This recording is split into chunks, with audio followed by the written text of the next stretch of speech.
Shalom, salam sejahtera untuk kita semua. Perkenalkan, nama saya Dinda Padang dengan NIM 123611013 kelas E4. Pada video kali ini, saya akan menjelaskan tentang judul yang sudah saya tentukan, yaitu Sistem Informasi Perpustakaan Sekolah. Berikut adalah fitur utama pada sistem perpustakaan sekolah.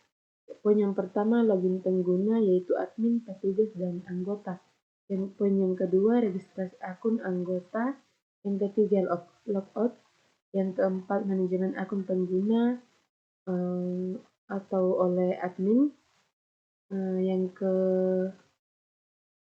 keenam, pengaturan hak akses atau role based access. Berikut fungsi tambahan pada sistem informasi perpustakaan sekolah. Yang pertama, akses mobile atau responsif aplikasi mobile. Yang kedua, sistem bisa diakses lewat smartphone atau dibuatkan versi aplikasi Android atau iOS.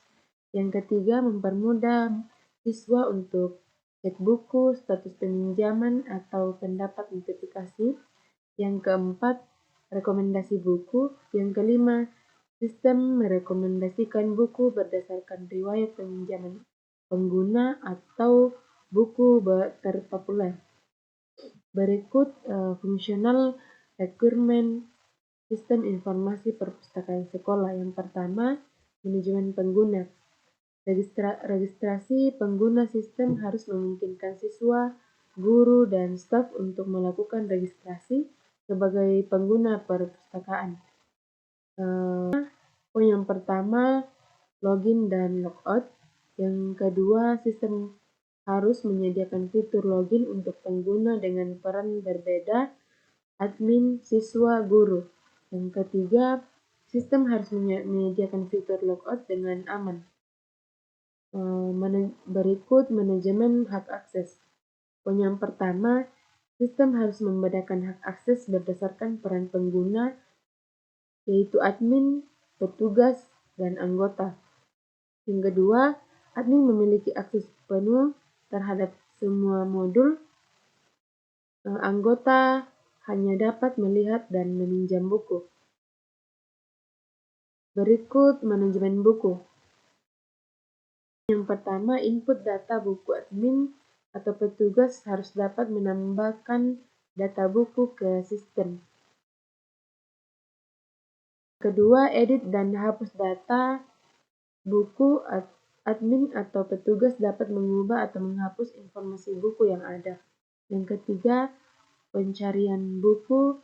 Pengguna dapat melakukan pencarian buku berdasarkan judul, pengarang, atau kategori.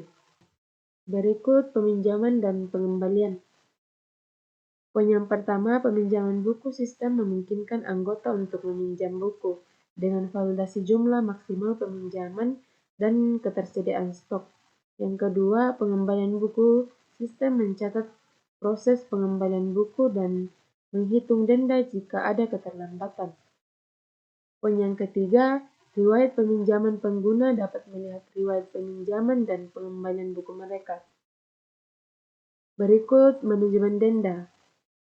Di sini ada 2 poin. Yang pertama, sistem secara otomatis menghitung denda keterlambatan berdasarkan jumlah hari keterlambatan dan tarif denda yang ditentukan.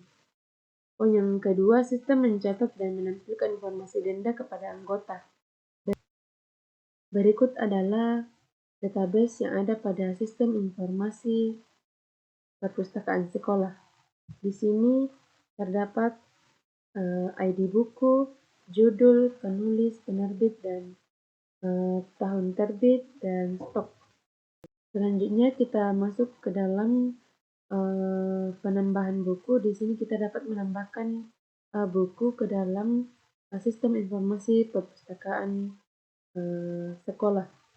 Di sini kita dapat memasukkan judul buku, sejarah, penulis Dinda,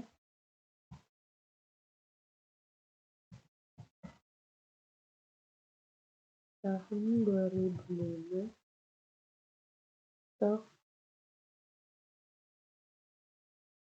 50. Di sini kita dapat simpan dan hasilnya nanti kita lihat di database apakah berhasil. Jika berhasil dia akan menampilkan ya. Jadi penambahan buku tadi berhasil.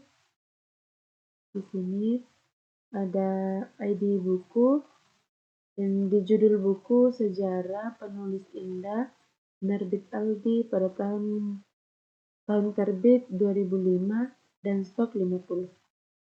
Ya, sekian dari penjelasan saya tentang sistem informasi perpustakaan yang saya buat. Terima kasih.